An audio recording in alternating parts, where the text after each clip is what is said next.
You guys know the YouTube drill. Go ahead and like, subscribe, comment, whatever you feel like doing to let YouTube know you're conscious and paying attention. I got an early morning start, hoping to catch enough of the first half of the incoming tide to make hay with a topwater approach. By the time I got out to the wall, it was already an hour into the incoming, and just about all of the early morning haze had burnt off. I started with a 7.5-inch Slug-Go that was still tied on from Tuesday afternoon's trip, and had my first hit within a couple casts of arriving at the wall.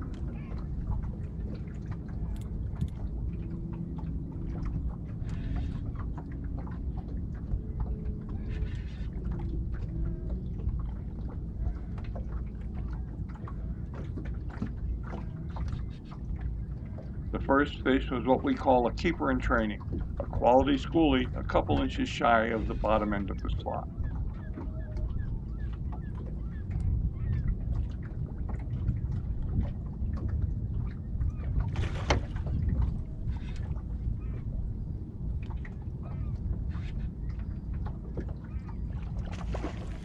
These fish have so much more fight in them in the warm water than they do even in May and early June when they're still in the river and the water's in the 60s and low 70s. I'm not sure if it's a matter of water temperature or salt water versus fresh, or maybe temp and salinity both factor into why they seem to pull so much harder and battle longer in the summer.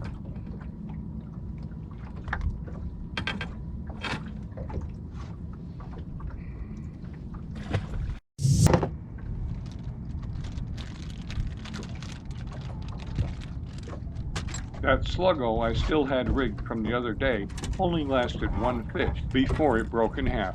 I dug around a bit for a new one, but opted for an albino 7-inch finesse fish rather than wasting time looking when the bite is on.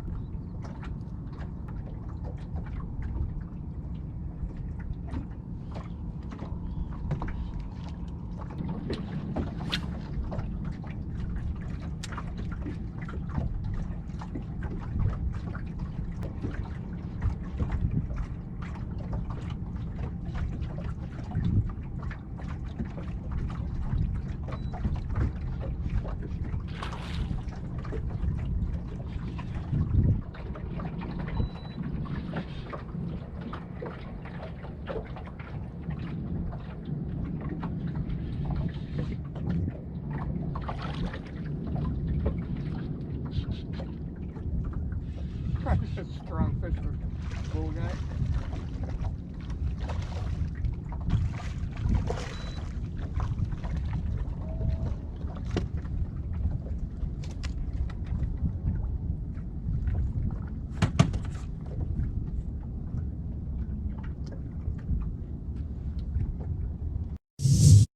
I hoped the size of the first fish on the new bait wasn't an indication of where the catch was heading. The next fish, though, confirmed that the change in lures wasn't a major mistake as far as the fish were concerned.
The idea was to work along the wall, although the fish certainly didn't appear to be glued to those rocks.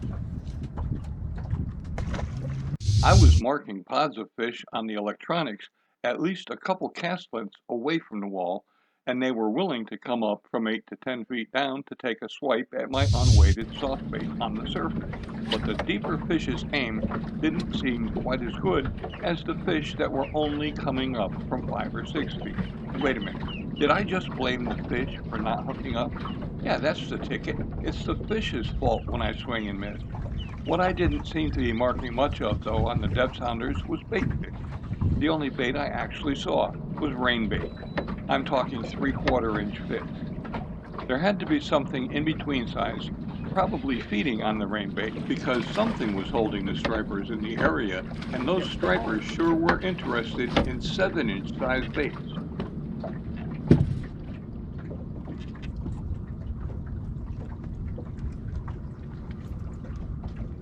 Easy.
It looks like there's at least one bluefish in the area, too.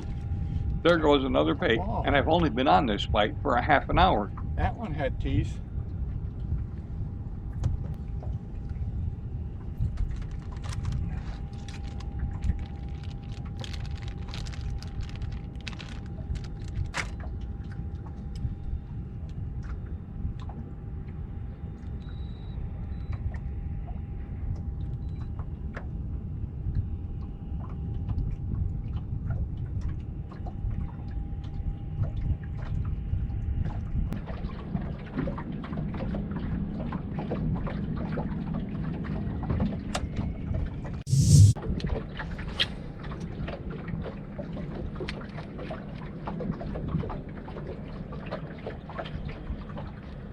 It's a good thing the fish bit that well on my first pass down the wall, because the action was much slower and the fish were all on the small side on my return trip up the wall.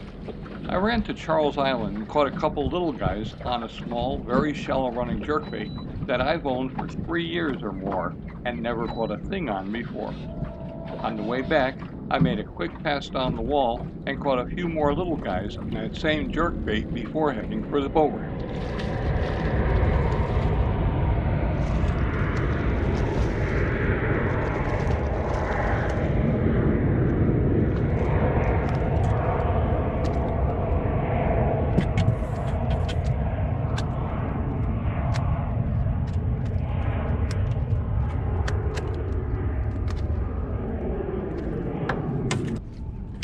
Thanks for watching.